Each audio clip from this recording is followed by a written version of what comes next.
On YouTube Live, Brian Hayes, Dog Jeff O'Neill, Jamie Noodles McLennan. What's going on today? What's going on? How we feeling?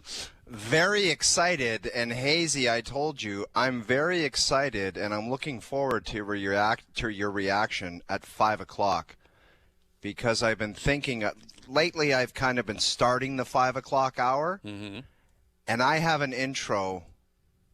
I want to take it for a test drive today. Okay, so we're taking it for a spin at 5 o'clock. You're teasing an hour ahead on how you plan on opening the 5 p.m. hour. And I think what I say, you're going to be like, damn, he nailed that. Okay, I look forward to it. Is it scripted? Like, do you have something scripted, or are you do you just think going I off ever the top like? of your What do mind you think I like? Chat GPT, like how to start a 5 o'clock hour on TV? AI, you never know. It is absolutely there to help you out if need be, right? Like the prompter. I can get you a prompter in the house. There was an incident recently where a reporter was caught on the sidelines Googling what are good questions to ask after a tough loss. I saw that. Yeah. But apparently she had a medical condition, so it was offside for people commenting on it. So she got a hall pass. Right, I saw that too. Yeah, I mean, listen, it wouldn't be the first time. Like, let's not pretend like you guys haven't dealt with media types that had no idea what just happened in a game. Yeah. Like, no idea what just happened. Well, let me ask you, Hazy B. You've done a ton of interviews, way more than us. We've all talked to a lot of people. Have you ever Googled anything like this? What to ask so-and-so? Never. Dude, you're a liar. I'm telling you, I never have. Have I done research? Liar. I've done research on people. Right. You know, I'll read a Wikipedia page to prepare. And I tried it last night. I'm not going to lie. I tried it. For who? For Peter Laviolette? We got Lavie coming up in an hour. Do you think I would need like I just wanted to see what it would say, and it's so generic, it's stupid. I said, what would be a good question to ask a hockey person tomorrow? And it was like, it was so generic. It didn't even reference the games that were played. And I typed it. I'm like, the games happened already. Like, there's games that were played.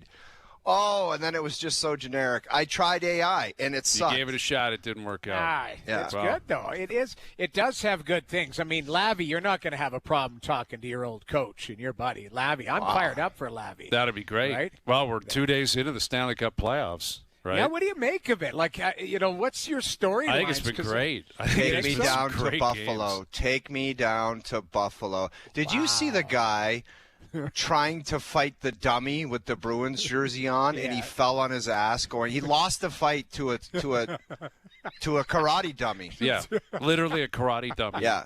Dummy what happened to your back? I lost in a fight. To who? Look at this guy. Look at this guy. To a karate dummy. He just eats it. Yeah, he does. And then this guy goes over the top. It's like act like you've been there before. They haven't. Like literally. If you're a 20-year-old, 25-year-old, you don't remember the last time the Sabres were in the playoffs. It's been 15 years. And you had to wait 50 minutes to come alive. That's what's wild. But the Bruins were just – Swayman was great, and it's 2-0, and the Bruins are just peacocking their way to Game 1. And all of a sudden, bing, bang, boom. Tage Thompson says, Tage Thompson. Not doing it. Not happening tonight. I mean, that place on this goal that we're showing, I believe. No, this is the first one. This is the 2-1 wraparound, which I love a wraparound well, goal. He steals the ball, jacked. just jam. His second goal, this one, is a power move. Like, he just grabs this puck and steps to the middle and scores. Yeah, the guy's got a stupid reach, and I'm not kidding when I say this. Like, he's got a Mario reach. He's not Mario, but he has that kind of reach where he can put, and Jamie, you know better than anybody, like a guy that can shift the position of the puck and get a different angle where he's still, his core of his body is stationed in the right place, in the same place, and he can shift it 3 feet to the right and kind of roof it. That's dangerous stuff, man. Crazy. Like, and then that third goal there by Samuelson, that was, the roof almost came off that building. Like, there was on X, they had removed the broadcasters, removed everything, just the sound. Like, I don't know if you saw that. It just was the video of them scoring and the in-house sound of the building exploding.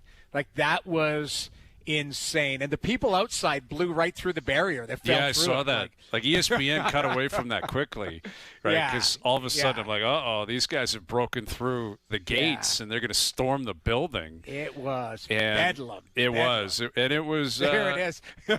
Yeah. A few of these goons just go right through it. They blow right through the luckily, they're barricades. okay. Like I just hate to hear like people got injured on stuff like that.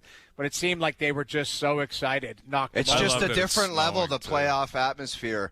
I don't know if you guys recall like some of the Carolina playoff runs. I've never heard like the players kept saying I've never heard something that loud. That's exactly what all of us said in Carolina. Like they hadn't had playoff hockey. We had just moved to North Carolina, and when we went on that run in 2002, it was so loud. I'll never forget skating out for Game 3 at home in the finals, and that was the only time. People throw out the cliche like it was so loud you can't hear yourself think. That's what it was. It was so loud. It's so awesome to be a part of. Yeah. And that's like so many games from now, so many weeks from now, the Cup final. That's the amazing thing. If you're in Buffalo, if they can go on a run here, and it's very early, but if they can, times what we saw last night by 100, by 200, 300, 400. Yeah, imagine that crowd like in 2 months from now. If exactly. Like what a run. And we've talked about this many times. It is a run for guys that meet at the bar every night for playoff hockey. They're about to go on a absolute heater. If it's like want to go watch some puck and it's night, you get a triple overtime. Oh, especially when the weather turns and the patios become an option. There's nothing better. Think about yesterday. If the weather was nice yesterday and you're a puck fan, you are soiling your shorts walking out of the bar. Yeah. Because it started at 3 and it went all the way till 1 o'clock in the morning. And they were all good games. Yes. Like literally really all of them were good games yesterday. I mean, Minnesota laid a beating on Dallas. That was the only outlier. What do you guys think about that schedule? Because it's coming into light this season where it's like two of the top 2 teams in each conference are playing each other in the first round. Like, is it time for Jerry to sit down and say, we got to fix this? Or you have the opinion, Hayes, he's just not going to do it? He's not going to do it. He's made that very clear. He's not. Gary Bettman believes they have a great playoff system. They're not going to change it. So it's not. He's not going to change his mind. We talked about it last week. It will change when Bettman retires and someone new comes in and feels like they have to put their fingerprints on the league. Yeah. And absolutely, they will change it from there on forward. It's not going to change anything. But there's ebbs and flows. Like this year the Pacific was bad, and other years the Metro's been bad. Some years the Central, some years the Atlantic.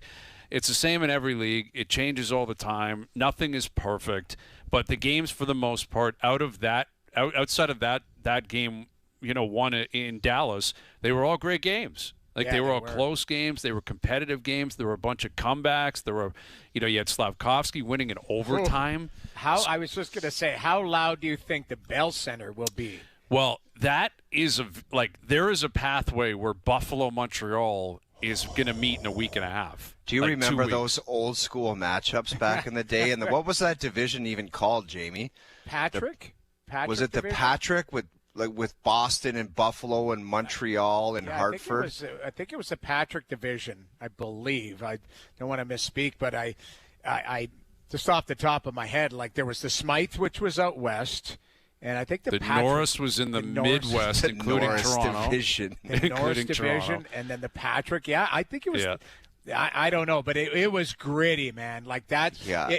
Now listen, I don't know if Tampa, it was weird. Tampa took control of the game, and then they let it get away. And Montreal, this Marty St. Louis, calling that timeout in overtime was brilliant and cagey, man. I don't think Marty would ever say he deserves accolades for that, and I'm not going to give them to him. That's just what a smart coach should do. He gets paid a lot of money to make decisions like that, and he made the right play. It shouldn't be celebrated, man. That's what smart hockey people do.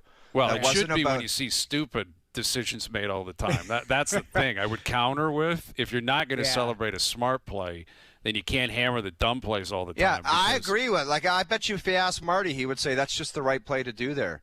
And that's what smart people do. Wow, he didn't look at a chart. He didn't look at a graph. Some weasel didn't come out of the dressing room and hand him a piece of paper and say, you should do this. He's a smart hockey guy, and he made the right call. Great job, Marty. It was on a platter for you, right? You start overtime on a power play. It's like you got to pounce here.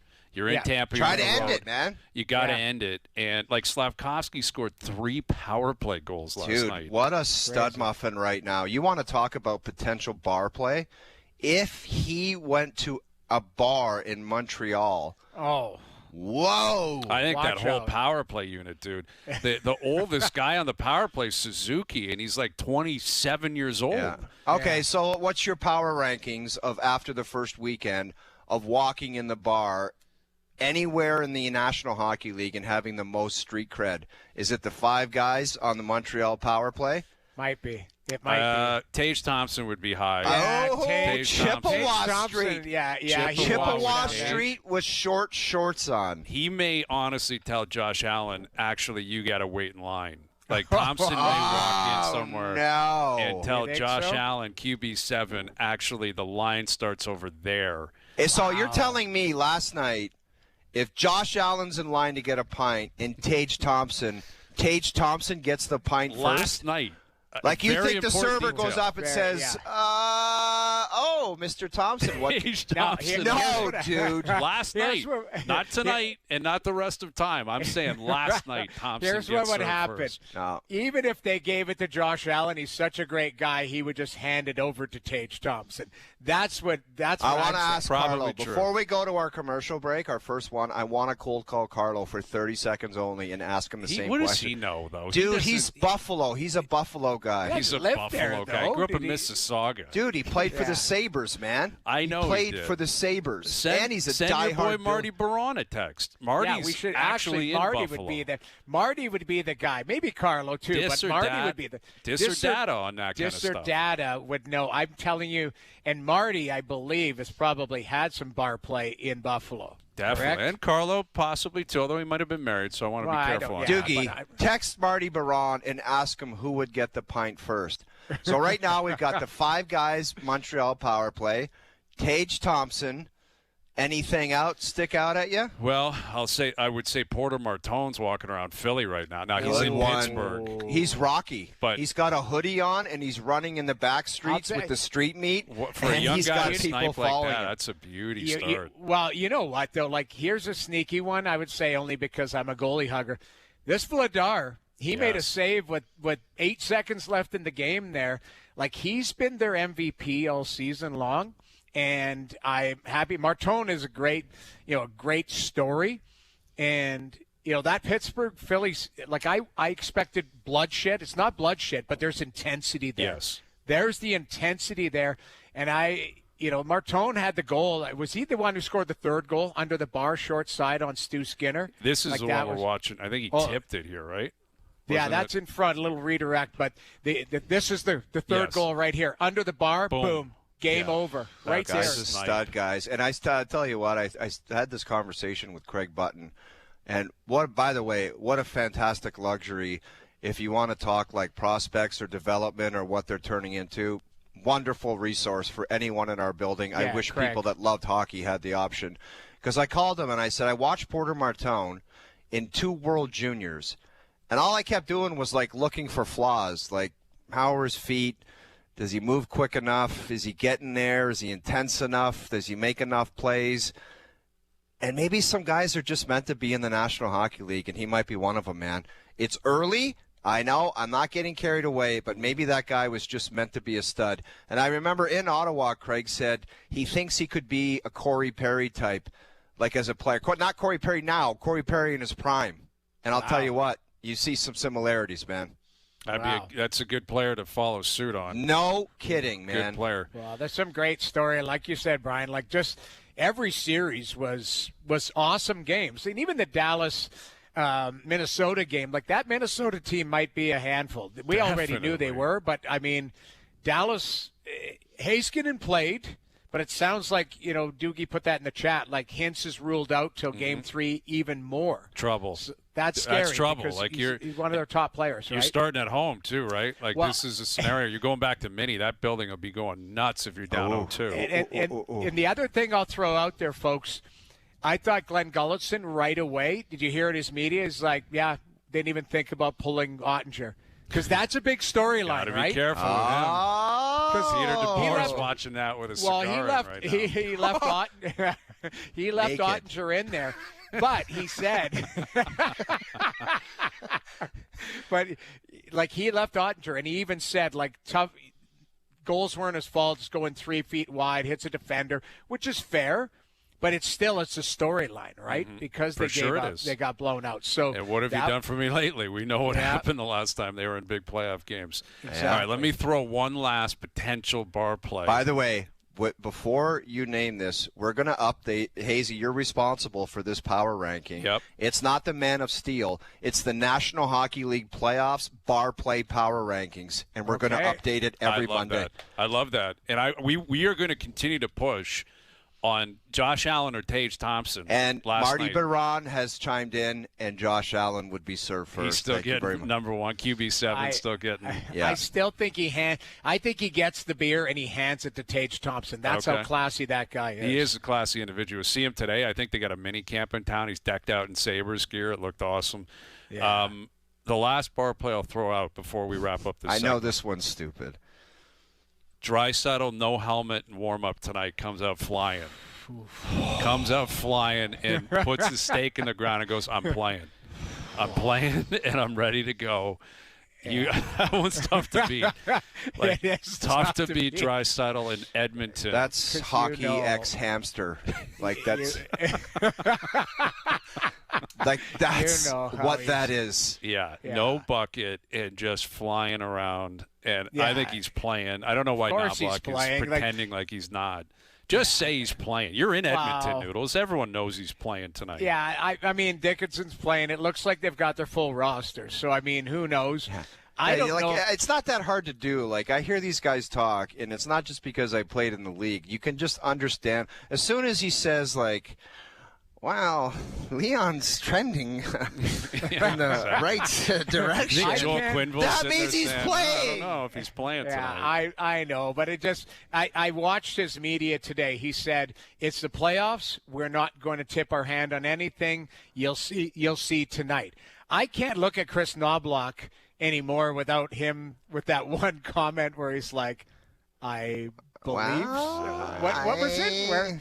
JP, do we have that drop? His drop where he's like, I don't believe so. I don't believe so. Did you have 17 beers last night, sir? I don't believe so. I can't look at him without thinking that drop. It's such a great one. It's easily the press conference of the season when Chris Knobloch said that. And they were in a dark, dark place. Yeah. That was when their goalies were just giving up muffins from everywhere. And the question was, are your goaltenders preventing you from stealing victories? Right. I don't believe so. He said, he also said, do you think the guys still have faith in them or something like that? And I don't believe so. Well, you better believe tonight. Yeah, they have faith in Ingram. Let's see if he can play well. But there's, that's another series to watch. I wonder if that's going to be a tight checking one or if that one just opens up. I hope it lets loose, man. I want 6-5. That's what I'm because I think I got a feeling of what Game 2 in Carolina is going to look like tonight. Probably very similar to Game 1, and we'll get into that in Ottawa and how they have to respond. But I want to see 6-5. I want to see McDavid with 22 points after this round and just go out and get crazy. Let Gauthier run wild. Let Carlson play. Just no defense. That's what the series might be. I don't think it's going to be that ugly. There was some nastiness last night. Did you see that Jimmy Dowd out in Vegas where he told that guy, I'm going to find you and I'm going to kill you? I love that stuff. I was watching that, and that got greasy. I'll say this. He's like, I'm coming for you. I'm going to kill you. You're dead. Yeah, and I'm going to – that Nick But Dowd, I don't think that Edmonton-Anaheim series is going to take that on. That might be just – They might just say, you know what? Why are we going to try to bluff ourselves? We got to play hard, but we're going to play our game. And they might end up being 5-4 games. Well, just like we all knew that Ottawa, Carolina, which you're following closely, Jamie, like it's going to be greasy, 1-0, man. 2-0. It's going to be hard fought. Yeah. Like that's really what it is. I'll go back to this Edmonton series just quickly. Like I think there's a chance it could get greasy, and here's why. Radko Gudas. Mm-hmm. He's playing. Like, we forget what he did to Austin Matthews. You don't think he's going to try and get a lick on Draisaitl, try and get a good shot in on McDavid? Like, that's the guy. What do they call him, the Butcher or something like that? What's his nickname? Yeah, the Butcher. You're right. You got him. You got Trouba. You got, there is some irritability, but you're right. Going back to that Ottawa series, I think Mike Johnson said it best. We were on the panel. He said, Carolina got to their game quicker than Ottawa did. Ottawa pressed. Our buddy Freddie made that save on the back door. Like, that's a difference in the game. There was your TSN turning point. By the way, what a weird call by the referee. The only reason he was pointing in the net to not a puck. He thought Brady Tkachuk saw a puck in there, so the ref went, goal! Like, I thought that was a little bit ridiculous. And overall, I thought there were some very suspect penalties. Like, I don't know if Billy McCreary, who is the best referee to ever ref in the NHL, would agree with me, but I found there were some ticky-tacky calls. I thought the goalie in general, or you just talking about that game? Are you talking just the Ottawa game? I'm talking in general. I thought there were some goofy calls, too. I thought the goaltender interference where the guy got hip-checked into the goalie, what the hell is he supposed to do there? That's nonsense. You shouldn't have called, though. That's the thing, though. Colorado made a mistake on that play. They shouldn't have called that.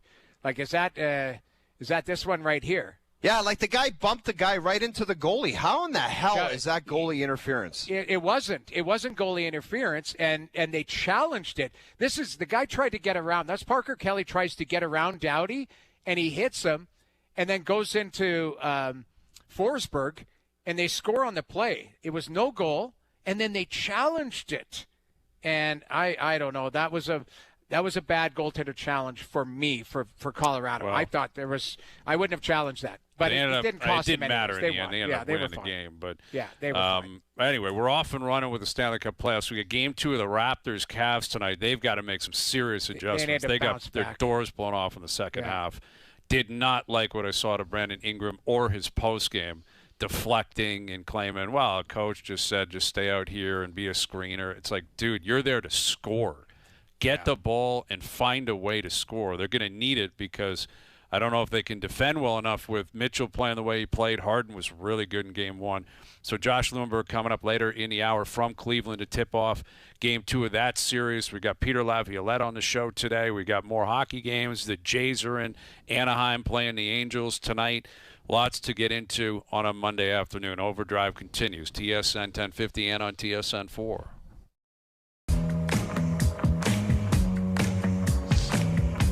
Guys, we screwed up the division. It's not the Patrick, it's the Adams division. I know. I screwed that up. All of our good friends, Mike Zeisberger, texted me early on. It was the Adams division that was. Yeah, I got. Yeah, we're getting roasted for that. Montreal, Buff. I said it. It's who was it? Montreal, Buff, Boston, Hartford. Yeah, that's it. No. Thing is, we should know it because you played in it. You played in Hartford. I never played in the Adams division. I know it'll change, but I feel like I think when I was playing, it was called the Northeast or some. Yeah, nonsense. They switched it. Like the Leafs were with Detroit, St. Louis, and Chicago. Yeah, which is just crazy. Like I get kids these days. This is how old we are. Like in '93, their Leaf fans are like, "Yeah, I remember that high stick call. That was for the Leafs to play the Habs in the Cup final." Dude, no kidding. Not crazy. That they were playing like Game 6 was at like 10 o'clock. Yeah. Like, can you imagine? Like, it's absurd to think of a Leaf playoff game at 10 o'clock on like a Tuesday night. I know. Just think about how crazy that would have been. Either side, whoever won, a Montreal-Toronto Stanley Cup final. Amazing. It just would have been obviously amazing. And needless to say, that was a long time ago. There has not been a Canadian team win the Cup since that year, though, as we all know. And we got 3 tickets this year, Edmonton, Montreal, and Ottawa. So we'll see. But Yeah, as for the Leafs, nothing new on them. They're continuing to interview. Seems like it's assistant GMs. Like it's assistant that's GM fair, season. Though I think that's great, guys. And why? Because it's not recycling somebody, an old tread, and it's somebody that might be progressive. It's somebody that needs an opportunity. I'll give you an example. Jim Nill for years was known as one of the best AGMs in the league. While he was with Ken Holland, he goes to Dallas, he gets his own situation, and he ends up flourishing. I think he's one of the best GMs in the league. So there are lots of great AGMs out in this league. I can think of a ton, and I'm good friends with a lot of them. But at the end of the day, it's about the opportunity, the right timing, and I hope I'm sure Keith is doing his due diligence. I don't know the guys who have been named by the sources out there.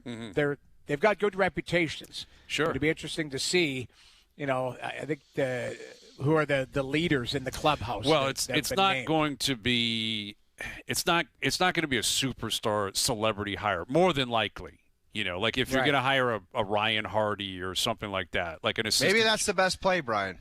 Yeah, possibly. I mean, ultimately, we'll find out based on what they do and how they develop this team and develop this program, and if they hire anybody else with that GM, if there's a president of hockey operations, if they hire multiple people, if there are, if Sundin's involved, if Gary Roberts, who may be somehow involved in the future with the Leafs, we'll see. Then you're filling out a staff, and all of a sudden it takes on a greater scope. But yeah. Listen, whoever they hire, you have to hope they have done their due diligence, that they're looking for certain qualities, and that person's coming in, whether they've had ample opportunity in the past or no ample opportunity yet, that they're going to seize this opportunity and run with it. Because it's a tough job. Like whoever's going to get it, it's a difficult job. You're dealing with a team that just had a terrible stretch, terrible season. They don't have 2 of their next 3 first-round picks. They've got some dead weight contracts, right? They've got all the issues. It's like for sure. It's like that bad thing in life that checks off all the boxes of being bad. They've got it. So it's like, good luck. It's a tough job.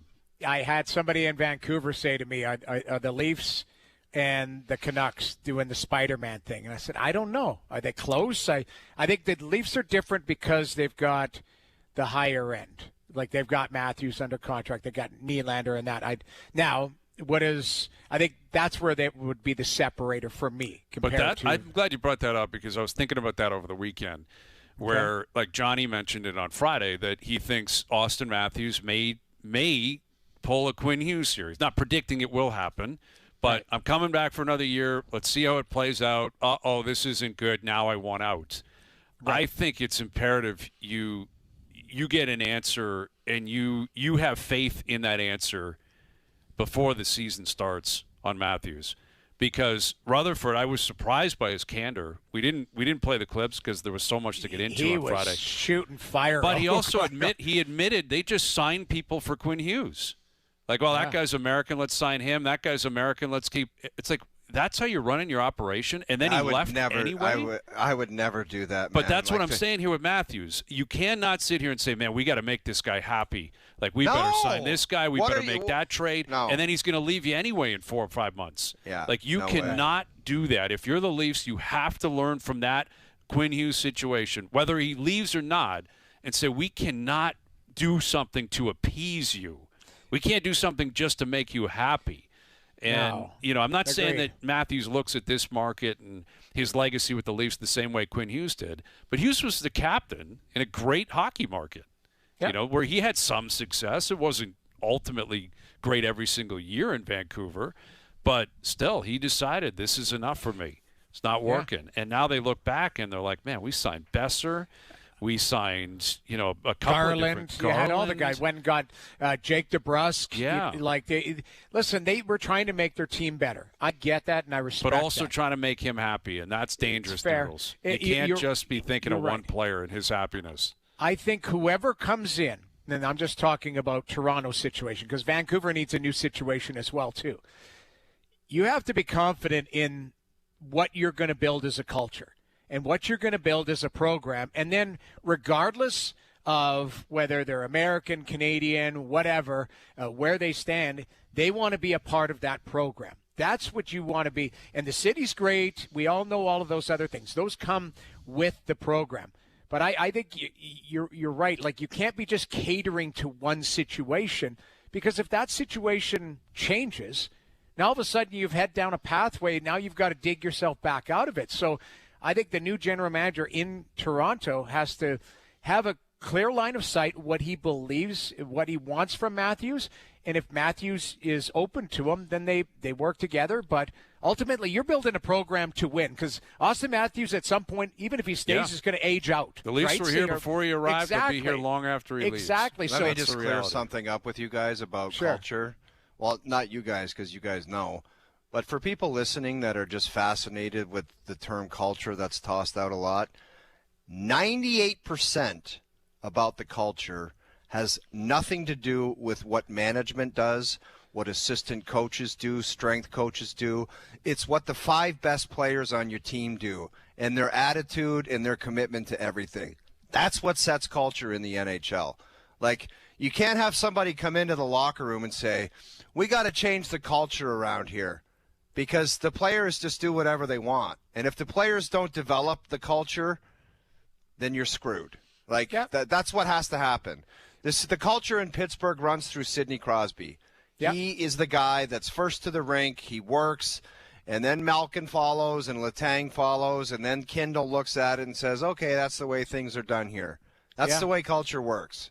So anybody 100%. that wants to look at their team's culture, no GM's going to change it. It's your 5 best players that create it and maintain it. So quickly, on top of that, it's having the right players that set that tone. That's something that has to be judged. The new guy has to come in and say, okay, what do we have for a culture? Matthews, you're the captain. What does this look like? What does it sound like? John Tavares, regardless if you got a C or not, this is a guy who's respected throughout the league. William Nylander, you're getting paid a lot of money. Are you in or you out? Morgan Riley, same type of thing. We all know what Morgan's all about. Good guy. But at the end of the day, that culture, it has to be set by the guys who make the most money and have the most experience, all of that type of stuff. And everybody else, it can't be those guys who make the most money or the top tier. They're over here and everybody else is over there. That's not how it should work. And I don't think it works like that on a lot of different organizations. I don't know what it's like in Toronto, but it sounds like there was a lot of separation. Yeah, and that needs I think to that's change. a problem. And ultimately, though, to O's point, it can't change if it's the same players. Yeah. You know, like you're not changing a 28, 29, 30, 35-year-old. You know, like they are who they are. They're wired the way they're wired. And, winning goes a long way to, allowing for the continuity of that, and losing will challenge it. Look at the Jays right now.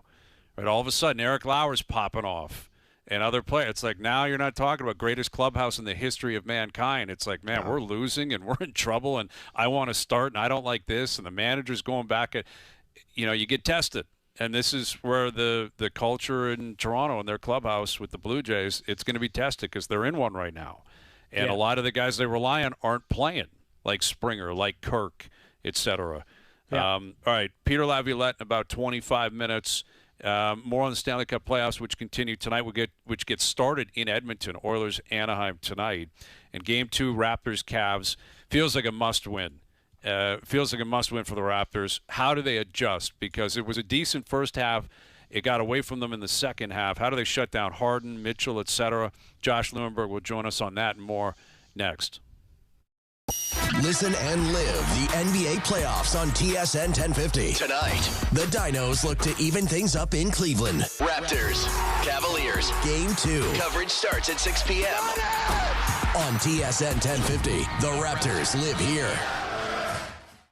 Now, back to OverDrive with Hayes, Noodles, and the O-Dog.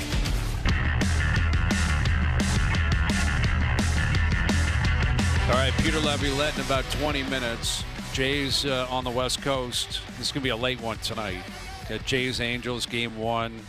Dylan Cease on the mound. You got Oilers Ducks, which I love how it says online 10 p.m. It's like 10:30 puck drop tonight. You just know it. Min 10:22. It's Minimum. insane. You've got the best player in the world kicking off on Monday night at 10:22. Yeah. Come on, man. Crazy. Yeah.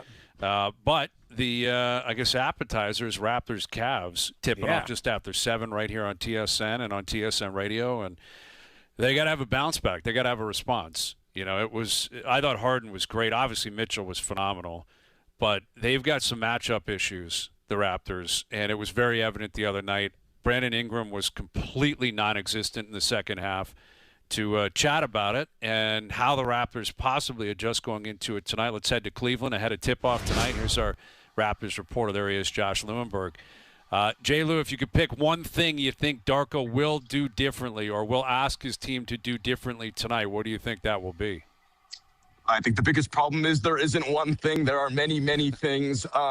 It seems like the focus for them has been Brandon Ingram, though, which, mixed feelings on that for me anyway, because, as you mentioned, 9 shots for a guy that you bring in to be the guy that's going to prop up the offense in games like this, that's a problem. And I can tell you, I've talked to a lot of people over the last couple of days that didn't think his post-game comments were a great look either. So they've clearly emphasized that. That's been the major talking point over the last couple of days. Every player we've talked to, every time we've talked to Darko, they've talked about the importance of getting Ingram more involved. And I don't disagree. That obviously needs to happen here. But I guess the fear is an overcorrection to the point where you are forcing looks that aren't natural in the offense. If he's able to get those looks within the flow of the actual offense, great.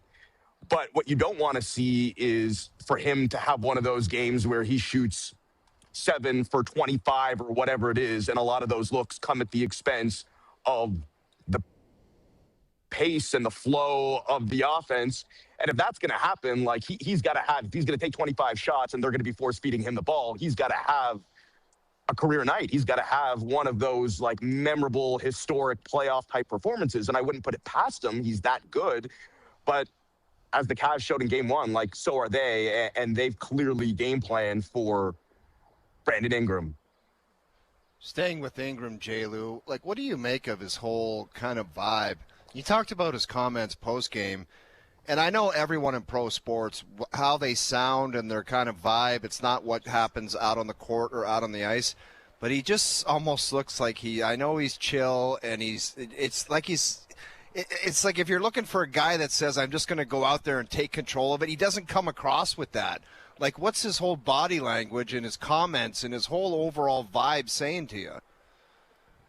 Well, in terms of the overall vibe, I mean, it's not dissimilar from the guy that led them back in 2019. Now, Ingram is not Kawhi, but I don't mind in a lot of ways, I think that could help him at this time of the year. The fact that he doesn't seem to get shaken very easily. He plays at his own pace. It's hard to kind of speed him up or slow him down. Even the first half, I thought he was one of the things that was working for the Raptors, at least in the half court in the first half. Now, a lot of those shots were really, really tough, and he made the point yesterday, it's the playoffs. He's not going to get open looks. Dean Wade was forcing him to take really tough shots, but that's one of the things about Ingram is he can hit those shots. So I don't mind the personality, the kind of the even-keeled, low-key, soft-spoken personality. But, yeah, I mean, the comments were interesting. It did kind of read like he was throwing Darko under the bus with the whole, coach wanted me to set screens and everything like that, because we know, there's still ways to score. There's still ways to get shots off of screening. To me, this wasn't so much a preparation issue, I don't think, in game 1. It wasn't for a lack of preparation. Maybe game planning, because we can talk, there's certainly some issues that I had with the game plan, and we could talk about that.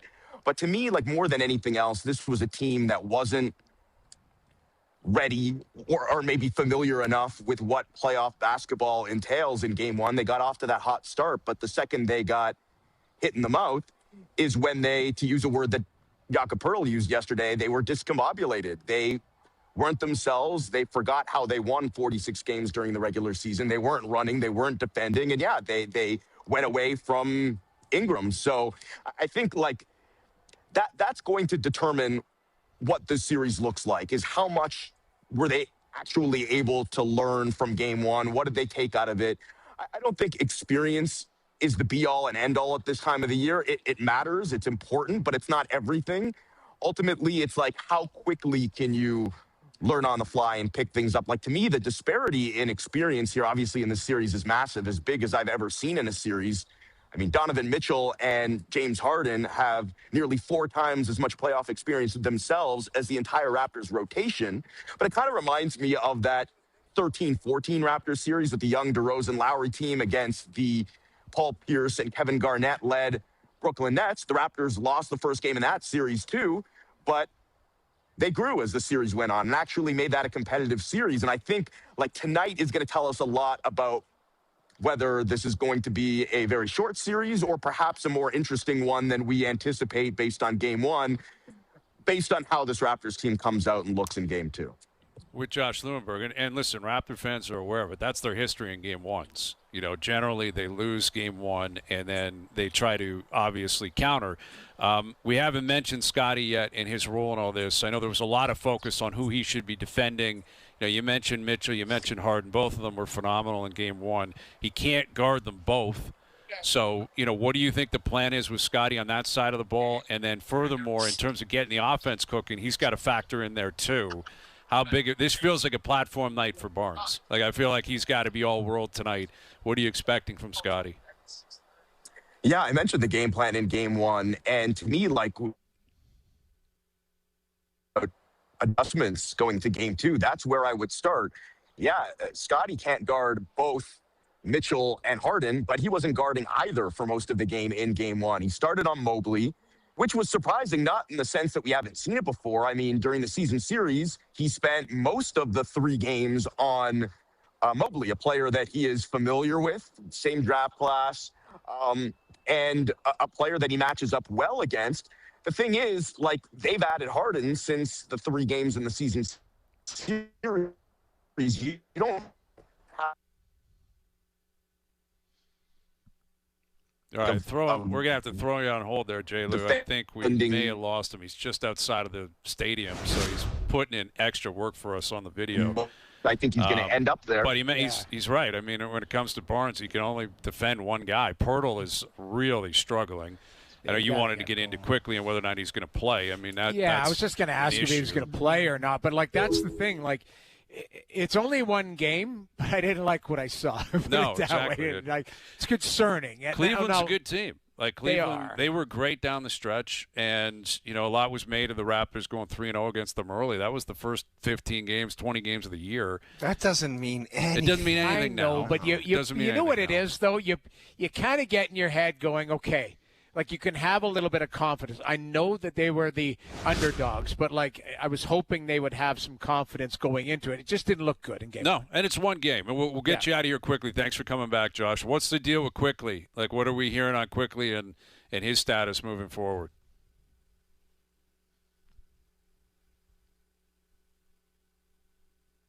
The plan was to get him into practice a little bit yesterday and maybe test out. Go ahead. Okay. We can hear you. Go ahead. You guys have me? Yeah, the plan yesterday was to get him into practice, have him test out the hamstring a little bit. But, I mean, he's dealing with the plantar fasciitis on the same foot as the hamstring issue. I get the sense that it's more... Okay. All right, thank you, Josh. Enjoy the game tonight. Thanks, buddy. We'll catch you on TSN. There's Josh Lewenberg. He's trying, man. It was great. Have him phone in right outside the stadium. Have before phone in. Like, tonight. FaceTime doesn't, sometimes That's Cleveland, work. Man. Cleveland, they're on 2G down there. Yeah, he had some tough freeze frames. There was one he was like this. That's the dangerous part about a freeze frame. Like, you get stuck. He's in the middle of a sentence and it's caught like a...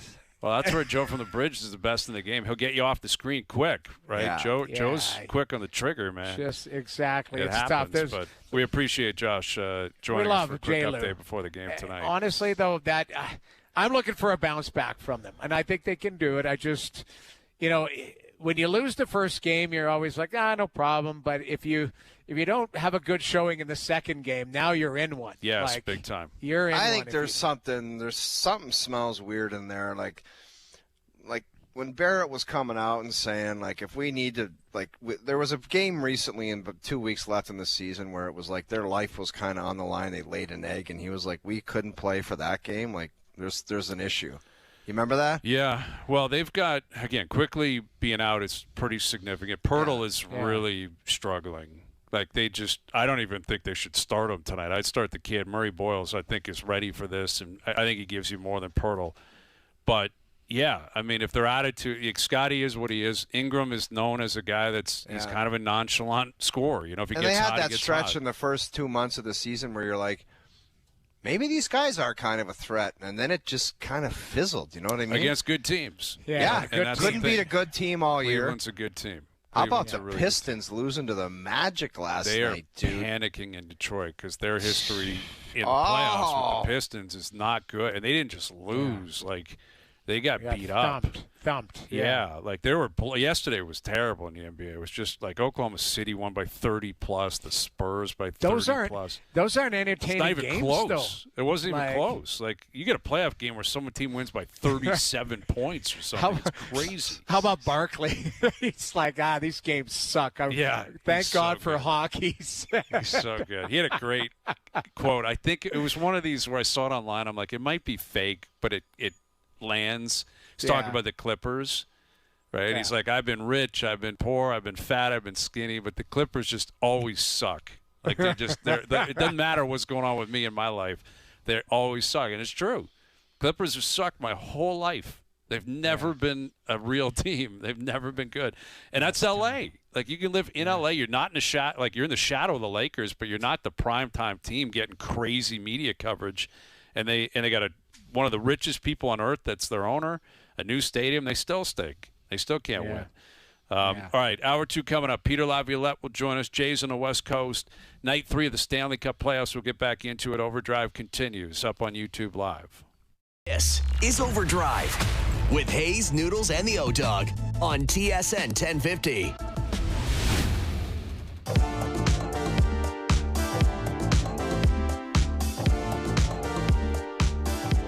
Welcome back, friends. Hour 2 of OverDrive. Brian Hayes, Jamie McLennan, Jeff O'Neill.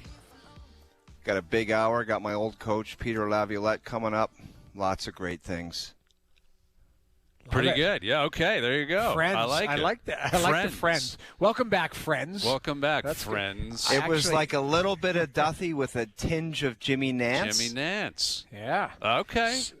Are you going to try? Is that your new thing? Do you want to open the 5 p.m. hour with "Hello, friends"? No. It can't be "Hello, back, friends." Welcome back, friends. Well, that's good. I like that you opened that because I was going to have to put out a poll if they like it or not. I could come up with something different tomorrow. Welcome back, friends. Yeah, it's a little bit. Let's like Mr. Rogers type of thing. Yeah. I don't know. It's kind of creepy. I don't know if it lands or not. I'm glad that we got a little time before Lavi comes on. Like, are we allowed to ask him questions about you, or do we just? No, I got something to say to Lavi. Like, I haven't talked to Lavi in a long time. I'll open the Peter Laviolette coming up in a few moments. Good, because I like Lavi's an unbelievable coach. I played against him, and he's a hell of a coach, and that's a guy that's gonna find himself, back and work, all of that type of stuff too, man. He's had some. That's the thing, man. He has some behind the bench. Yeah, he's old school, gritty, but he gets it. Man. I like a loose cannon behind the bench every once in a while. He's not. He just demands. He demands to be ready, focused, and to play hard. Yeah. I'm not even saying about his own players, directed towards the ref, the opponents, the other coach. He's had some coaching. Scream offs. Oh yeah, with coaches he on loves the other yell. side of the bench. He got a little bit of Pat Quinn in him, where he loves giving it to the refs. And I noticed it very early on. Ref drops the puck, and the defenseman for the other team will kind of dump it in. He'll be like, "Icing! That was icing!" Yeah, just on in him, the man. game, eh? Stay in on the him. game. I love that though. Intense. Yeah. Well, we haven't mentioned the Tkachuk and Stahl fight to start the game the other day. What'd you make of it? I don't like it. I honestly don't know what got in. Why does Brady feel like he's got to fight to get everyone going? Well, the weird thing about it for me is Jordan Stahl's not a guy who fights a lot, so I think it actually gave Carolina some juice. Totally agree. It's their building, and he got a right hook on him. Like, he dropped him. They both they're both big, strong, tough guys. I respect it. I don't mind that. I just think that they're, when you look at a guy like Jordan Stahl, who's not known as that, like, and he does well in his own building, and like it. Yeah, Carolina got to their game. It gave them some juice. Like, it's going to always give Brady and his bench juice. And I think sometimes. But do they need it for the Stanley Cup playoffs? I don't think you need it, but I think maybe, I'm looking at it selfishly. Maybe Brady was like, I want to do this. So have at it. But I thought Carolina got some juice out of it. It's happened 2 or 3 times, right? Do you know what I mean? Like, they did it at the Four Nations. It happened another time throughout the year. Brock Nelson or Anders Lee. No, I thought Anders Lee, and that was Anders Lee maybe twice to start games. So it's it just, I don't know. It's almost a bit of an indictment if you think about it. Like, you can just, think about this in 100 different ways. But if you really got to scrap the first game of the Stanley Cup playoffs to fire your team up, like, what are we talking about here? Saying. Like, you know what I mean? Like, everybody should be jacked up. And I love Brady Tkachuk, and the coach loved it, and he is intense, but I don't know. Well, you've talked about Gary Roberts before. Like, the biggest impact in the playoffs a guy can have first shift is a big forecheck, not a fight. And absolutely knocking a guy on his ass. And then, like, going to the net and banging home a rebound or something. Like, I totally agree. That has a way better impact, and it sends, I think, a better message, because if you steamroll a D-man, it's like, oh, God, this guy's going to be on me for 7 games, just dummying me. That's the thing, and you want that. You're hoping in a 7-game series, you always hear a coach go, get a lick on that guy, finish your check. You got to, because that's an investment. That's an investment for games 4, 5, 6, 7. Jamie, it's an awful way of thinking, but it's just the reality of the Stanley Cup playoffs. You finish your checks because you could potentially hurt a guy and knock him out of the series. You get a skilled defenseman, you get a lick every time. You never know when he's going to leave the game and say, I heard something, I can't play. That's a part of the sport. Absolutely. I guarantee you Lavi loves that. Lavi loved early in the series having a fight or big hits. His guys finishing a check. In the first, drop the puck last night or tonight in the game 1. I guarantee you he wants energy on that first shift and guys finishing their checks. Absolutely. All right, well, let's bring him in. Cup champ. He's been around the league for a long time. Here he is on OverDrive. There's O's former coach, Peter Laviolette. How you doing? How we doing, guys? We're doing well. We're doing well. Lavi, I just want to kick this off by telling you I'm 50 years old now, and I have a great appreciation for how good a coach you were. And I understand I was probably a pain in your ass. But just now being an old man, I truly understand, like, your motivation, and all you wanted me to do was be a better player and to help the team be better. So I have a deep appreciation for that. I just wanted to tell you that. Thanks, O. You had an unbelievable career, buddy. I loved working with you. It was great. There you go. Well, it's great to have you on. It's great you don't to have to start lying now, Lavi. Yeah, you could say, you could actually be honest with us and be like, geez, that's why I benched you 2 games into the season, because I didn't see that yet. I mean, we could have some of those too. Listen, it was great in Carolina. Like, you don't always walk in and just do something right off the hop, and sometimes it takes a little bit, and that took a lockout. I mean, that was a long time. We sat the whole year before we came back and made some noise in the playoffs and won a cup. But it was my time in Carolina. I've loved everywhere I've been, but my time in Carolina, some of my best friends are from there. We got together for that reunion down in Carolina for the 20 years on the cup, and to see old faces and just spend time with those guys, the staff, the players, the coaches. You go through the war of the playoffs. Like right now, everybody's in it, right? You can see the intensity in the games. And then it ends, and then sometimes those teams, most oftentimes those teams are never the same, but then remove it for 10 years, you don't see any of those people anymore for the most part. And to have those guys, just like the staff, the fans, the players, the owner, I saw Jim Rutherford, the general manager. It was just great to see everybody over a short period of time. Lavi, we've been talking about the playoffs, and obviously, like, analytics is the big thing now. Like, how do you see what happens for guys to just raise their level and get the job done? Is it just like preparation, their mindset? Like, where do you lie with all this stuff on what makes teams and individuals successful in the game now? I think that the analytics definitely lay into the game. oh, you're going to look at them. You're going to look at the numbers. You're going to look at who's moving zones and who's moving pucks, and you're going to look at matchups on where you've had some success or where you might try to get away from something because it's just not working. Oftentimes, your eyeballs tell you the same thing, but there's times I think when your eyeballs are lying to you. You know, you think in your mind you're seeing something, and it's not what's actually happening on the ice. And it could be a bias, or your favorite defensive pair, or your favorite player, or you think you got an offensive line that can hold up against somebody else's top line, and it doesn't always work out that way. So I definitely think that there's a place for it. One, to possibly make adjustments. Two, to check yourself, just to make sure that you're going down the right road. And then from there, I think there's a lot more that goes into it. So for me, it's a tool. It's something that you can utilize to your advantage. But, the start of the playoffs, it's tough. There's changes being made right now, right? Even for the teams that won.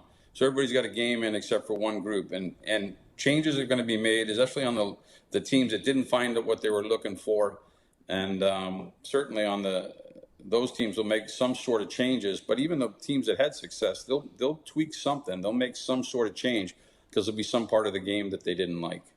Well, and I'm curious how difficult that can be in terms of expressing that to your players. Like if, let's say you're in Minnesota and you won 6-1 against the Dallas team, you must be feeling great. Like how does a coach go in there and say 6-1, but we got to do this a little bit differently? Like that's got to be challenging to get the message across to players who I'm sure are very confident based on the outcome. Yeah, there's always, I think, something that some sort of a message you can bring even in a game like that on things that you could do better. But honestly, when you have a game like that where you're 6-1, you might want to hammer those positives a little bit and just come back and say, this is what we did. And then it's this, and you have it laid out with, whether it's visually written down or whether it's video clip, not a lot, but one or two where you pound the forecheck or you go to the net, whatever it might be. And then you slide in a clip and saying, but if we're going to watch for something, make sure you take care of this. So there's changes definitely, I think, that'll be made for throughout, obviously through series, whether you win or lose the game. So Lavi, going into the playoffs, and we always talk about you need goaltending, but what if it's a scenario where you've had a tandem all season long as opposed to just a clear-cut starter? What's the mindset there? Because it can be very tricky sometimes where you've got two capable guys, but you have to give the net to one of them, and it's a balancing act on how short that leash is. It's a starting point. Like game one is just a starting point for guys that are out of the lineup, for starting goaltenders, for the possible switch of the right wing on the top line. Like game one's a starting point just to evaluate, what you did. And sometimes it is a bit of a tandem. And when I was in Washington, we had two rookie goalies, and both of them were vying for time. And they both played the entire year. And you have to make a decision to start somebody, to go down a road and say, okay, this is who we're going with. But if it's not working, you make those changes and you move on. Lavi, some of your clips with the Rangers, I don't know, those behind the scenes when you're kind of giving it to guys about playing firm and standing up and explain to people what you mean by that. Is that just an overall competition level where you want everybody to be counted for and just play the right way, or just explain that to people that heard that? Well, when I got on here, you guys were talking about that face-off. I'm assuming that you were talking about Carolina and Ottawa, correct? Yes, Tkachuk and Stahl, yeah. And I thought it was awesome. Not because there was a fight right off the bat, but the Tkachuks they're tough combatants, right? They're willing to drop the glove. They're willing to go after somebody, and it's almost in their DNA. And so to go into Carolina's building, I thought Stahl did an unbelievable job of answering the bell on this. And not only answering the bell, but doing pretty good. At the end, he got in the licks that he wanted to get in. And at this point, right, you could call that a draw, right? Tkachuk got a couple at the beginning. Stahl got a couple at the end. They both went down to the ground. And you could call it a draw. I call it a win for Carolina because Stahl answered the bell in his home building. They wanted to come in and set the tone and send a message on Carolina, who's really not known for that. They're known for throwing 120 attempts at the net. They're known for trying to score 5 goals. They're known for playing the game fast. They're not necessarily known for that. And so for me, to have your captain stand up like that on the opening draw, I thought it was an unbelievable job. It gets a check mark for me as, okay, we started the series the right way. They came in, they tried to do something. We answered the bell. He answered the bell inside of that shift. But you're right. From there, the playoffs are awesome. I mean, the physicality that comes out in the playoffs, it's unmatched. I remember my very first series. I think it might, and I've coached in quite a few series. My very first series was the New York Islanders against the Toronto Maple Leafs. Yeah. That was a war, man. I mean, an all-out war. And that was my first series. Like, that was my initiation into NHL playoff hockey. And to this day, it still goes down and we lost in 7 games. Like, we went back to Toronto. I think it was 3-2. We ended up losing in game 7, but the back and forth and the hits and the fights and the nastiness of it. I mean, that's playoff hockey, and you see it in the series coming out. It comes out early and it stays here, and it gets intensified as everything moves on. And so, yeah, it's about that fight on the opening faceoff, but more than that right now, right? It's going to be about the physicality that goes for Ottawa and Carolina. It's going to be about the battles and the compete inside of that. You win the battles, you win the game. You hit more, you can wear them down. Battles lead to possession, and so all of that comes into play. I just thought it was a really good job by Stalsey to jump in there and do that on the first shift. It's not known for that. Like, that's not his first thing. His is a defensive shutdown center who can chip in some offense. But man, did he do a good job against a really tough guy. So. Go ahead. Sorry. I just wanted to jump on that really quickly, Labby. When you've got players that are irritable and are not shy to drop the gloves, when it comes to the playoffs, though, and you've got maybe some guys who are skilled, but they have to play playoff hockey, what is something that you would look for from them? They don't need to fight, but is it they're winning the 50-50 battles, competing on pucks? Is it something that you need something different from them in the playoffs to raise their level? That's a great question, because you don't want to get out of your shoes either, right? Like, I watched the Vegas game, and I watched a lot of Utah play this year, and they did it by playing the game so fast, and they did it by playing really good defense. They would shut teams down. They would hold them to 20 shots, 22 shots, 24 shots, but they didn't necessarily do it through the physicality. I think they have to win the lion's share of the battles against Vegas. They have to continue to pound the body and be physical, but I don't know if going after the whistle all the time with a team that's built at 6'4" and 225 pounds, I don't know if that's in that DNA of the makeup of that group. And almost like to see them stay a little bit more whistle to whistle. And I'm not saying don't compete, and I'm not saying don't play physical or don't have effort in those battles or second effort in the battles, but stick with what got you there. They're a team for me that they were whistle to whistle. They were extremely hard to play against, and they're playing a team that's on a bit of a roll right now. But it's like playing Florida. Like, you wouldn't, the past couple of years, you wouldn't necessarily try to go in and bully Florida but you got to hit them. You got to compete. You have to win the battles, but do it to the point where you're disciplined and you're playing the game that you want to play. With Peter Laviolette, and I'm curious how that would apply to maybe Anaheim's viewpoint of the Oilers game tonight. If Draisaitl plays, and I think we expect he will, if you're Quenneville and you've got a guy who's coming back, he hasn't played in a long time, he's probably not at 100%, but he's the definition of a playoff performer. Draisaitl's going to give everything he's got tonight. What do you think their game plan will be on Draisaitl in particular? I often find that really with anybody, but when you're talking about the elite players in the league, it's time and space. And so get the matchup, do your best to get the matchup that you want to get out there against them. And then for me, it's time and space. The quicker you close, the quicker you get stick on puck, the quicker you disrupt them or try to disrupt them, I think the better off you're going to be from a defensive standpoint. Time and space I think for gifted players is money. And so if you can close quick, if you can get there quick, if you can arrive angry, if you can arrive with attitude, those are the things that can help try to slow down, the Draisaitl's and the McDavids of the world. And oftentimes not successful, right? Because you're talking about two of the top scorers in the league for the past, 10 years or whatever it is. They've been elite at generating offense. But for me, Anaheim getting after them and going and playing them hard, and I think the time and space is a big thing. With Peter Laviolette last night, the Habs obviously win in overtime. Slavkovsky 3 power play goals, and John Cooper was pretty honest after the game. He said effectively it wasn't being overly aggressive; it was being stupid. Like, he called his team out that quickly into a series. How would you play the media game with your players, especially early in a series?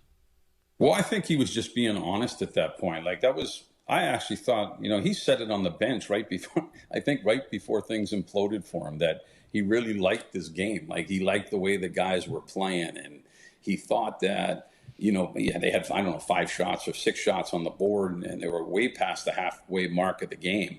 And so defensively, they were doing what they're doing. But in the playoffs, for me, there's 3 things that can definitely make a difference in a game and in a series, both.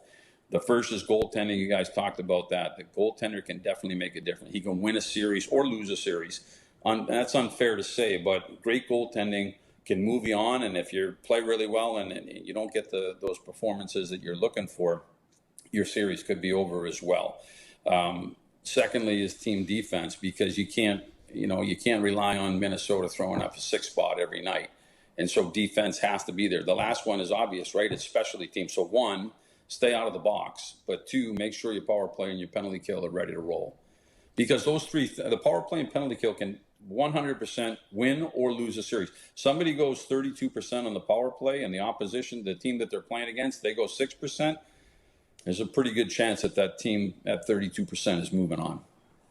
Lav, have you ever seen anyone on the power play? And I know there's been Draisaitl, McDavid, but I don't think there's been anyone in a long time as good on the power play as Kucherov is. Like, the way he just moves it around. And I know you love a guy that will just take the ice and take the shot. He does that. He does it all, and he's so good at it. I haven't seen anyone that good in a long time. Sometimes, for me, I get a better. I live in Tampa, so I'm watching. My kid was just bugging me to call him up and get some tickets to the game tomorrow. So I was able to scrape up 4 from my son and his date and another couple, so they're going up there. But they're only 45 minutes. So I watch a lot of Tampa, and I watch a lot of Kucherov, and it's unbelievable the consistency in which he plays the game offensively, right? Sometimes you get a real appreciation and a real feel for that when you coach somebody who's like that. Probably the closest player that I've worked with that has that type ability, that capability, that type of game to make a difference on the drop of a dime, and that's Panarin.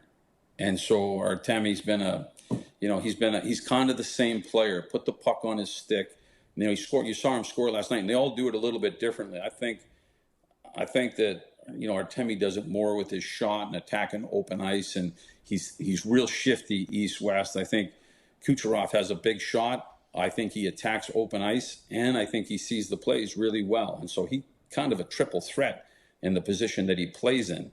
And really, really tough to stop when you get guys like that. But the closest that I got to work with was a guy like Panarin, but certainly Kucherov has been elite for years at doing that.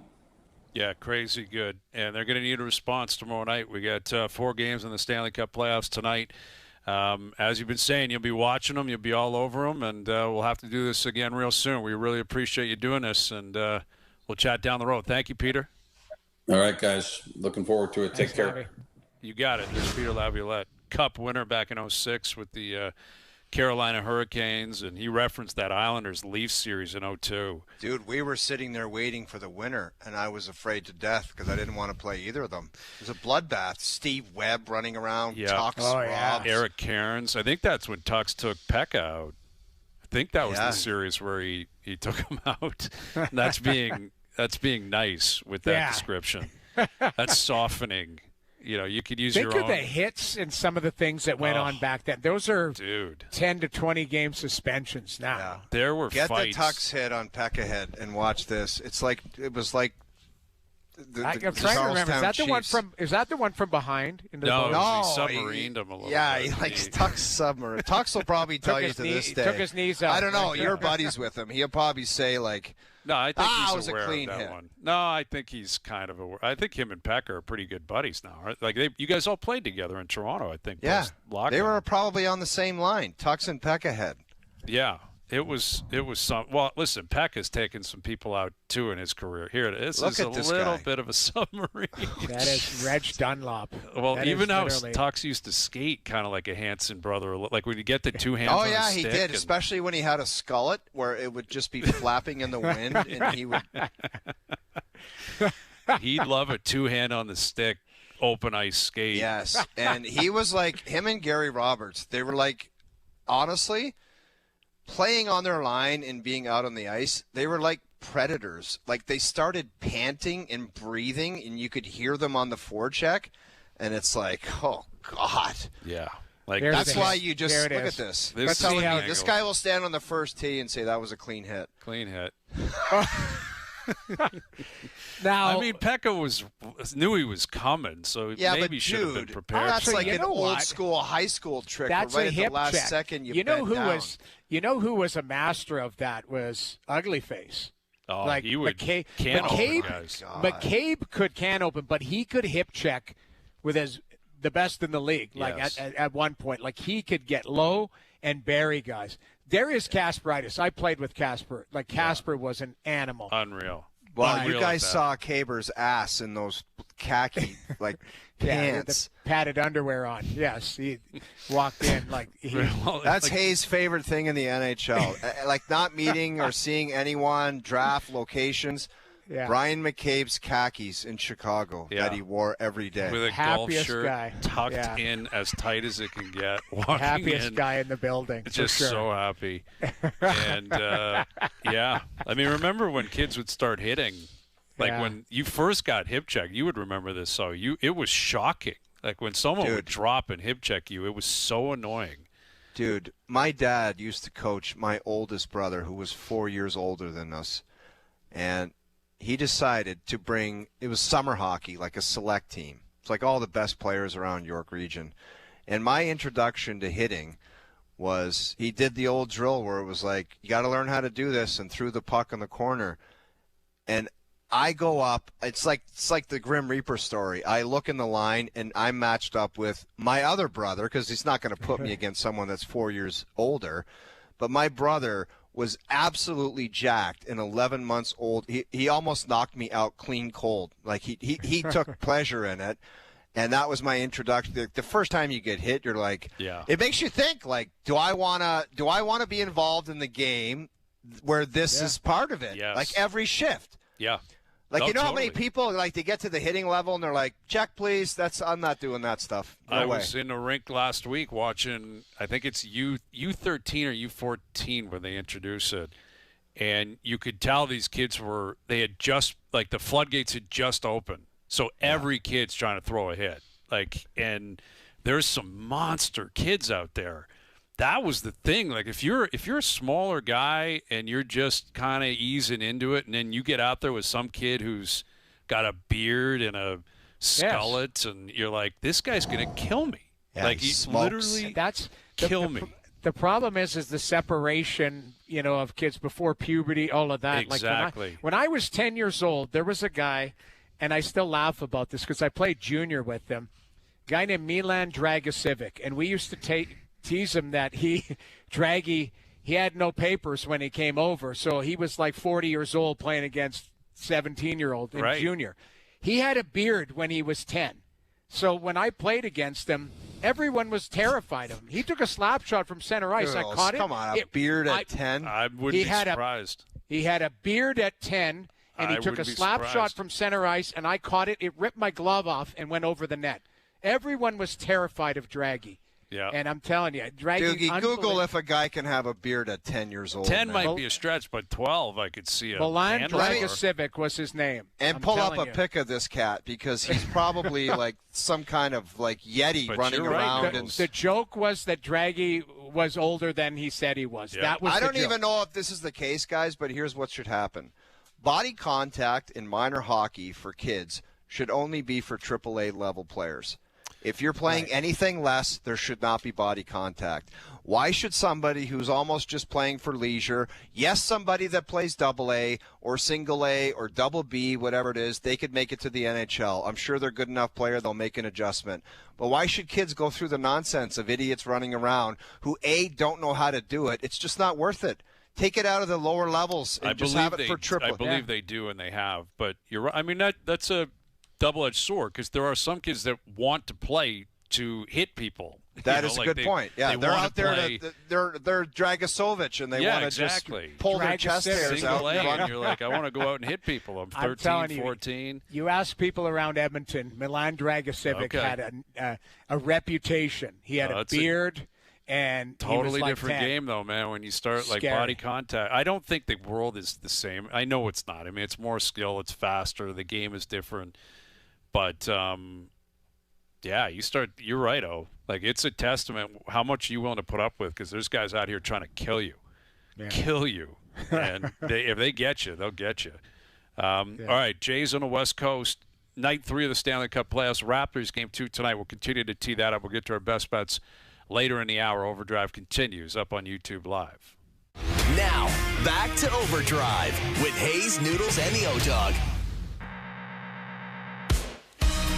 All right, something to chew on brought to you by Boston Pizza, Canada's favorite sports bar. This playoffs, BP is summoning the hockey gods to tilt the ice in Canada's favor. Join us and feast like a hockey god on our new playoff menu. See your puck drop at your local BP. Big night for Boston Pizza. Raptors, Cavs. You got Sens, Carolina. You got Oilers in action tonight. You got the Jays on the West Coast. You can put a shift in. If you don't work on a Tuesday for whatever reason, tonight is a big, big night. But we've been asking, of the Game 1 winners, who's got a better chance of making a Cup final, the Buffalo Sabres or the Montreal Canadiens? Ooh. And that could be a round 2 matchup, which would be an electric road trip. I don't care. If we're not going to do OverDrive, I don't care. But you guys got to make me one promise.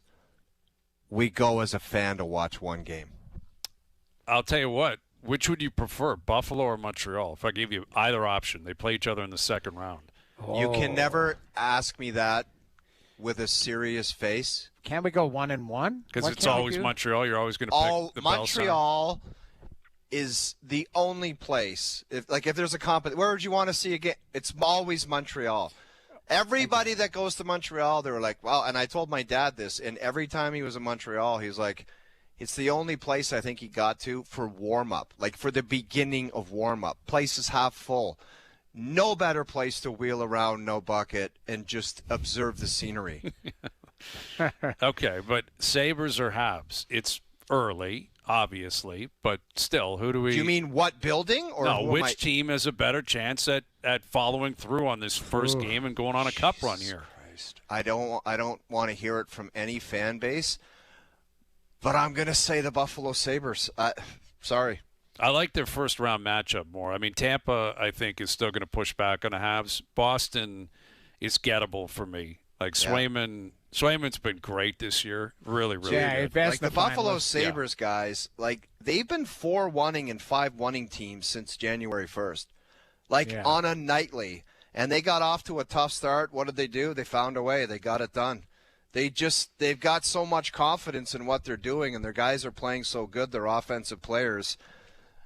I don't know, man. They could be awfully difficult to stop, and it sounds crazy. Like, we were talking about Kevin Adams getting fired, I think it was in November. Yeah. And now they're this wagon. It's an incredible scene. Been a slow build, but they just took off. Like you said, since January, they've been a wagon. And to me, I'd lean Buffalo. You're right, Hayes. Just the quality of competition. Boston's a really good team, but I think Tampa is a top-tier team. Doesn't mean that Montreal can't get him. I think that the pathway might be a little tougher for Montreal than what Buffalo has seen. Yeah, I think, Tampa's going to have to win game 2. It's not mandatory, but you lose both on home ice. That's crushing. The Bruins may say, all right, let's get out of Buffalo, get back home, recalibrate, reset. Every team says that, Hayes, when they get their ass handed to them wherever they start. They're like, okay, you know what? We got to regroup. But mentally, when you go home with your tail between your legs, you know that you're in some trouble. And everybody says, you can never really kind of get it. The word's not panic, but, it's like nobody's in trouble until they lose one on home ice. People know that they're in trouble before that if they don't get a win. Yeah. Like, I'd much rather start on the road, wouldn't you? Like, that way you just try and steal one. If you can get one, now you feel good about yourself. But, you got to hold serve when you're on home ice. Montreal did that. Like, they're in the driver's seat now, Yeah. And Vasilevsky, I don't know, Noodles, I didn't love the OT winner. Didn't love the game winner. No, I thought listen, they'd given up, 5 shots halfway through the game. Like, Tampa was playing a pretty damn good game, and it just fell off. Difference was the power play. That's really what it was. Montreal can zip that puck around, and they did. I didn't think he had his A stuff, but he made a couple good saves. But you can't allow that goal from the face-off dot. Can't allow that. That's a goal. That's on the goalie. You need to make that save. Yeah, I thought the same thing. That I did not like that OT winner. And, the goalies, that, like, we just had Peter Laviolette on, and he said the first thing is you got to get goaltending. Like, it goes without saying. You got to have goaltending. If you don't, you're in trouble. That was the first thing he would say. Like, he'd bring the team in after morning skate, and he would say, Kevin Weeks makes some stops tonight. Like, that would be the first thing out of his mouth, and he was dead serious. It wasn't just like a cliche. He wanted his goalie, and he knows you have no chance if your guy doesn't make stops. Well, and you and I were texting yesterday. Like, some teams went with, Colorado went with Wedgwood over Blackwood, game 1. Forsberg over our buddy Rocco with the fake eye. Over Kemper with L.A. And now Forsberg had played very well down the stretch. So, and then Wallstead over Gustafsson. Darcy Kemper was an Olympian, wasn't he? He's not in the net. Yeah, he was the third goalie for the Olympics. Yeah, but I don't think he played well down the stretch. And Forsberg had played very, very well. Now, they might go back to Kemper, but I look at it as that's where I was asking Lavi. These are tandem situations. Yep. So that's where they decided to go, like Wallstead over Gustafsson, Forsberg over Kemper. UPL. But UPL, like Alex Lyon was unbelievable this season. But when you look at it, like Vemelka's going to play in Utah. He played 60-plus games. Like I look at it, Vasilevsky's going to play in Tampa. But outside of that, we're seeing some tandem situations where there might be a shorter leash. Well, Allmark's going to play. Allmark, you're right. He's going to play. I didn't love the Stankoven. That was a weird goal. He overplayed it. It was a changeup that he overplayed. But I will say, I thought he played excellent. I thought he was pretty. You give up 2, man. Like, it's a race to 3 generally. Yeah. And ultimately Ottawa didn't score, so. You can't expect them to be perfect. They didn't lose because of Allmark, but the pressure's on him tonight. That was a bad goal. We're watching it right now. Yeah, that can't go in. Pinto went stick on stick, and it was a changeup, and he tried. This one was a weird one because he didn't move. And where's the puck? The puck? It gets popped out. Taylor Hall wins the battle. The other thing, too, guys pointed out, like Artem Zub is a big part of their D. Now, sounds like he's not available tonight. They've been dealing with – Zub has been a stalemate. He's been Sanderson's partner on the right side. He's a right shot. He really defends well and stuff. That's a big loss potentially for them. So I think Sanderson is the main guy to drive the bus, like in a game like tonight. Like, he might play 30 minutes tonight. Yeah, he could be like Duncan Keith, where he controls the game and contributes to offense because they're going to need it. They need a guy to just be dynamite, and he's the guy that can do it. Yep, he absolutely can. So we got that tonight. We've obviously got the Oilers in action this evening, and Draisaitl, they're not committing to it, but I think it goes without saying he's going to play. This is what we've been waiting for all year in Edmonton, right? Like, all the will McDavid sign or not? What's he going to do? How are they going to respond to going to 2 straight Cup finals? Florida's not playing, right? Not that they're concerned about what's going on in the East, but they've run into juggernaut 2 years in a row in the Cup final. That is not standing in front of them in any capacity, right? Like, you've got an Anaheim team that's very raw. Like, Quenneville's, I'm curious to see how he coaches this team and what he decides to do. Fascinating year for Edmonton, man. Like, fascinating. Yeah. You think about the West. We've talked about the pillow fight in the West, and what do they have in the tank? They've been to the finals for 2 years in a row. Pillow fight in the West. There's no Florida Panthers. There's no kind of – if they get hot, just like the Vegas Gold – Vegas should scare some people because they could get hot and start dummying people, and they could go on a run. Who's to say that – really good. Carter Hart was good last night. He's good. He's 7-0 under Torts. They haven't lost under Torts. The other thing, though, pillow fight Pacific. The 3 best teams are in the West. In the Central, yes. Yeah, the Central. Because that's like, you look at that Colorado team, like they're good. That was an ignorant comment by me. I totally forgot about that. We knew what you meant. I lost my mind. You meant. I know, but we knew what you meant. I'm pointing out that, even getting out of the Pacific will be hard because I think Vegas is a really good team that's really gelling at the right time, the coaching change bump. But I think that, like this Dallas, Minnesota, I think Minnesota, outside the big win, they, on paper, might have been slightly favored anyways with the injuries to Dallas. Yeah. That's what's concerning. Yep. But this Minnesota team, I wouldn't sleep on them either. No. They're 100%, man. Seriously they're good. They're a very, very good team. Very deep team. All right, best bets coming up. We'll recap the golf picks as well. Another winner for yours truly. What a pick with my man Fitzy. Just launching low hooking 4-irons into 18 down at Harbour What Town. a shot. He deserved it. And by the way, I hope when there's like the Scottish Open, when the American players over there, the Euro fans just give it to them. This is a PGA Tour event, and these dumb, drunk idiots are yelling USA to Fitzy. Like, I loved it. I loved it when he gave him the old. Yeah, he gave him the ear at the end. Like, what a birdie on 18. I mean, dude, there's some morons on the golf course. There was a guy in the playoff when Fitzy hit his tee shot. He yelled out to Mel Gibson, "Give me back my son." Well, that happened at Augusta, man. I heard that live, and I was dying. Did you? Yes, I swear. You know, you have those moments that people reference. You're like, I was watching that. Yeah. I heard that yesterday. The guy hit it, and he goes, "Give me back my son." Some guy yelled it at Augusta, which is putting his life in danger, because if they hear that, they'll kick you right out of there. You won't be allowed back in the state of Georgia. Exactly. And it was, I want to say it was on, I think it was Sunday. It was like Cam Young on 14T or something, and he launches one, and some guy goes, "Give me back my son." And it was perfectly dropped. They should be dragged right off the course. It's just so stupid. But you get that all the time at golf tournaments. But I hope when the Americans, just in a regular tour event, because I found the European crowds have been pretty friendly to those guys. I hope they just give it to them. Fitzy's he's out there playing. He's not causing any problems. Like, he was getting the same thing when he won, was it the Valspar, I think it was? Yeah, and they're doing it to that stinky old Bobby Mack, and he's hating life out there with that suntan lotion on. Yeah, like he's giving people the finger all the time. The OverDrive PJ Picks brought to you by TaylorMade.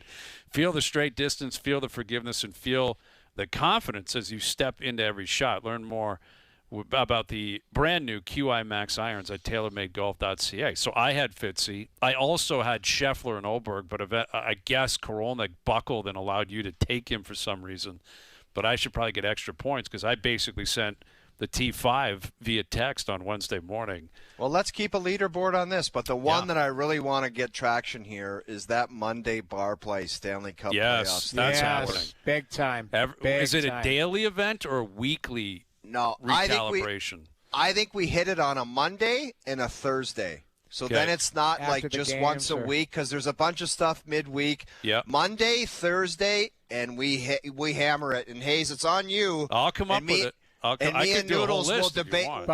But we'll debate it to see you missed a guy or that guy should be there. That's the thing. We can debate about it and go, that guy should be on the list. Like tonight, if somebody has a big night tonight, I'll be watching. We can talk about it tomorrow and be like, that guy might have to be on the list. You got to do me one favor. You got to surprise me on a random Thursday, like in this playoff season. You got to just throw Dougie G and 93 on the list. Just great call. Do it. You got to do great. it. Well, I was there, like Thompson. It wasn't the equivalent of Gilmore game one against St. Louis on Cujo, but a big wraparound goal in the playoffs. I love those type of goals. and that was Tage Thompson yesterday. And, yeah, there's, a lot of different former Leaf great playoff runs. Like we referenced because Laviolette was on that 0-2 series against the Islanders. Alan just sent us the video of Gary Roberts destroying, I think it was Kenny Janssen from behind. Kenny Janssen. Oh, yeah. It was a Leaf pick. He was in that Wendell trade to bring Wendell back where it was Kenny Janssen in the 4th overall pick that turned into Roberto Luongo. Good guy. But, yeah, Roberts starts at his blue line and just buries this guy into the 5th row and got kicked out of the game. And Gary's going nuts on the ref. And Pat Quinn, not surprisingly, doesn't agree with the call. Yeah, bad call. The video of Pat Quinn's so good. He's just shaking his head like, how do you make that call? Gary just killed some guy in the corner. All right, best bets coming up. Overdrive continues. TSN 1050 and on TSN 4. All right, today's best bets powered by FanDuel. Make your picks and assemble a same-game parlay in seconds on the FanDuel Sportsbook app. Looking at the Ottawa Senators game tonight, I think they win tonight. You're getting plus money on the money line. I'm going to parlay that. This is big game hunting here. All right, this is a long shot. But what do you got? Sens money line, Jake Sanderson, anytime goal scorer tonight. Paying plus 800. I just feel like he's going to play a ton. I know what you said about Zub, but he scored some big goals down the stretch. Jake Sanderson, big goals. Toe drags, everything. And he's got the whole package. I think he shows up, has a great game tonight. Best bets powered by FanDuel. Same-game parlays are available for every Ottawa Senators Stanley Cup playoff game on the FanDuel Sportsbook app. Please play responsibly, 18+, physically located in Ontario. Hopefully, Sanderson doesn't go back for a puck and get the Gary Roberts treatment tonight. Look at this hit from 0-2. Look at Roberts going in on Kenny Janssen, and he just buries him.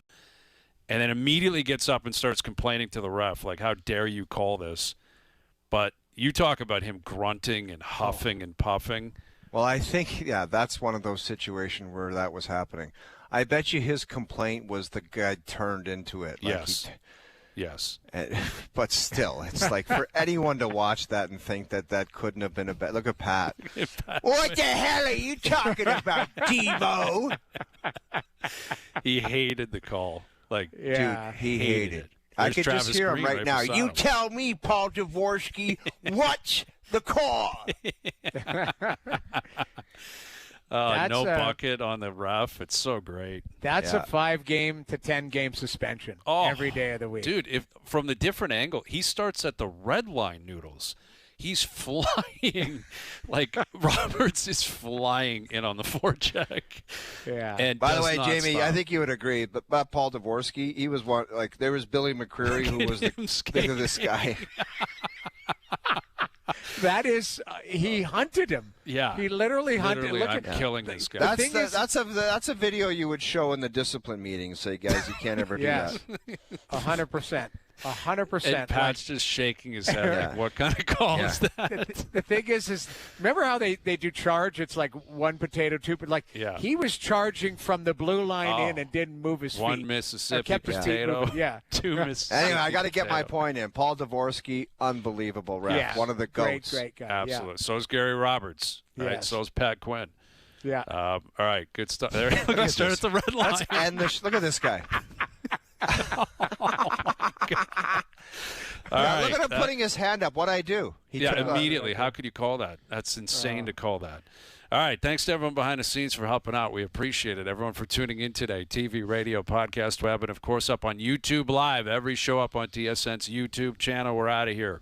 Enjoy your evenings. Enjoy the games tonight. We're back tomorrow at 4 p.m. We'll chat then.